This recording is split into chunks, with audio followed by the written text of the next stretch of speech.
Cittadella è tra i pochissimi comuni del Veneto ad aver ottenuto fondi del PNRR per progetti di rigenerazione urbana, mentre gli altri comuni della regione protestano per i mancati finanziamenti. A Cittadella snocciolano i numeri dei contributi che vedono un importo complessivo di quasi 5 milioni di euro.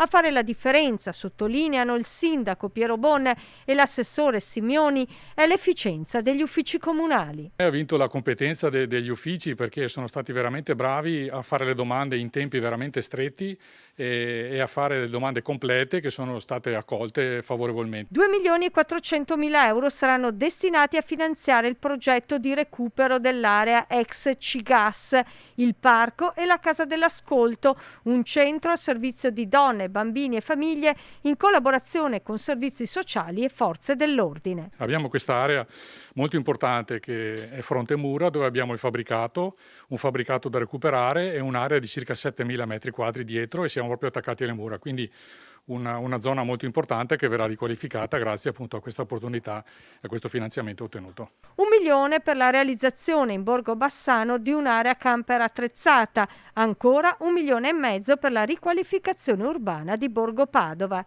Ai fondi del PNRR si sommano finanziamenti regionali per 1.900.000 euro destinati alla riqualificazione dell'edilizia residenziale pubblica con interventi negli immobili di via Bachelet e via del Cristo.